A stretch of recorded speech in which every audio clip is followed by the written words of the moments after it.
بسم الله الرحمن الرحیم الحمد للہ رب العالمین والصلاة والسلام علی رسول اللہ صلی اللہ علیہ وسلم وآلہ وصحبہ اجمعین۔ کتاب ہے شرح مسند امام اعظم رحمۃ اللہ تعالی علیہ، عنوان ہے باب اذا حضر العشاء والعشاء، باب جب رات کا کھانا اور نماز عشاء اکٹھے ہو جائیں۔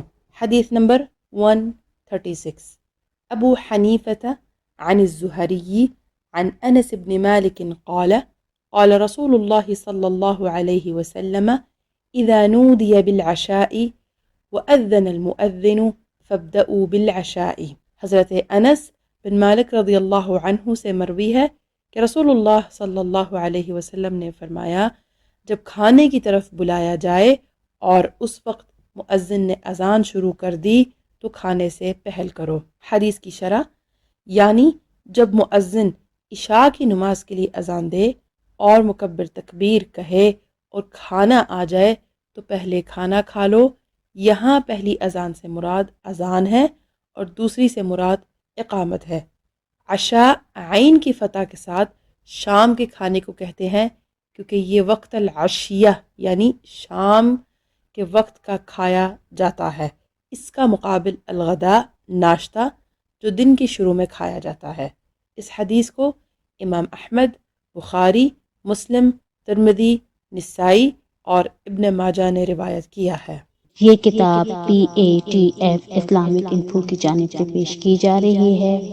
حدیث ہے باب ما جاء فی الرجل یصلی وحدہ ثم یدرک الجماعۃ، باب جو تنہا نماز ادا کر کے پھر جماعت کو بھی پالے۔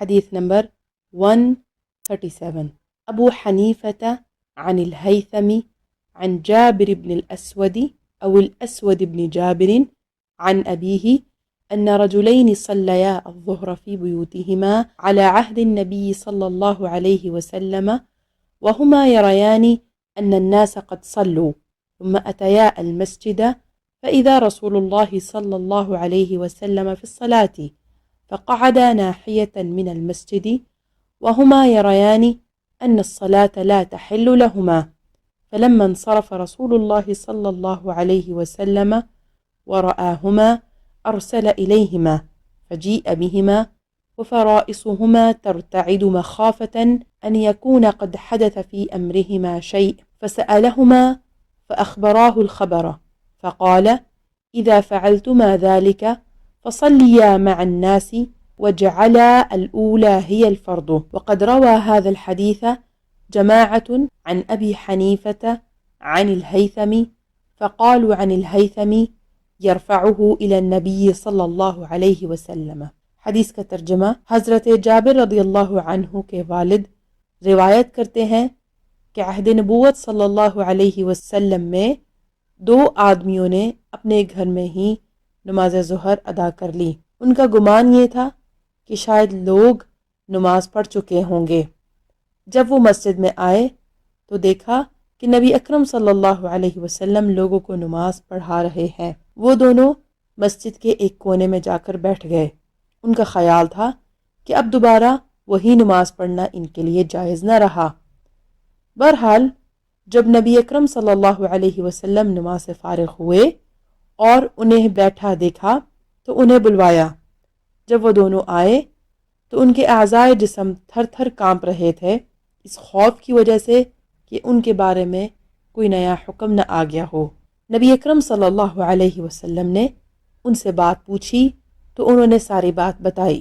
آپ صلی اللہ علیہ وسلم نے فرمایا، جب ایسا معاملہ ہو جائے تو لوگوں کے ساتھ بھی نماز پڑھ لیا کرو۔ ہاں، فرض وہ پہلے والی ہی نماز ہوئی، یعنی جو فرض ادا ہوا وہ آپ کی پہلی نماز سے ادا ہو گیا۔ یہ حدیث ایک جماعت نے از ابو حنیفہ از ہیثم سے روایت کی ہے، اور ہیثم کے بابت انہوں نے کہا کہ وہ اس کو نبی اکرم صلی اللہ علیہ وسلم تک مرفوع قرار دیتے تھے۔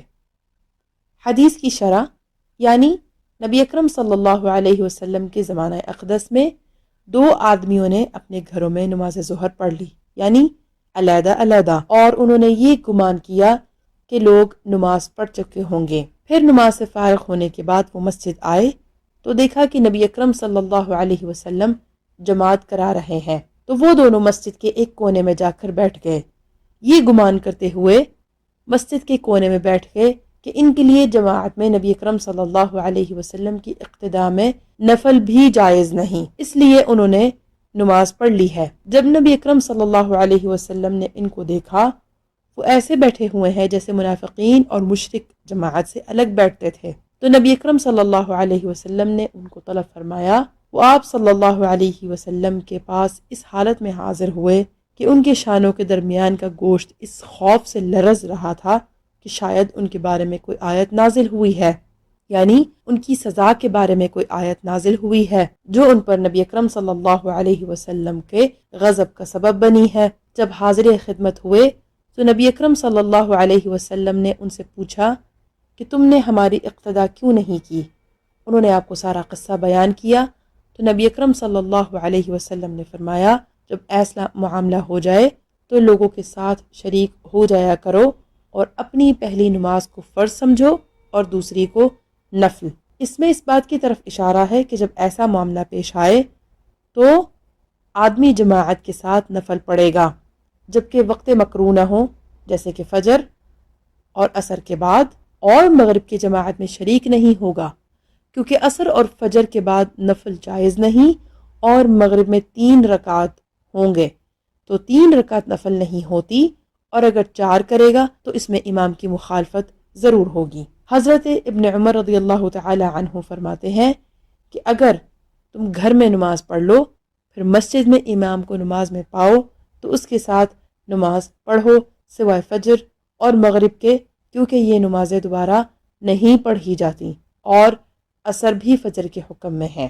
خلاصہ کلام یہ ہے کہ اگر گھر میں کوئی نماز پڑھ چکا ہے، مسجد میں آیا تو امام جماعت کروا رہا تھا، تو اگر یہ جماعت نماز ظہر یا عشاء کی ہے تو اس کے ساتھ نفل کی نیت کر کے شریک ہو جائے، اور ان نمازوں کے علاوہ کوئی اور نماز ہے تو شریک نہ ہوگا۔ آپ دیکھ رہے ہیں PATF Islamic info YouTube channel. مزید اسلامک ویڈیوز کے لیے ہمارا چینل سبسکرائب کریں۔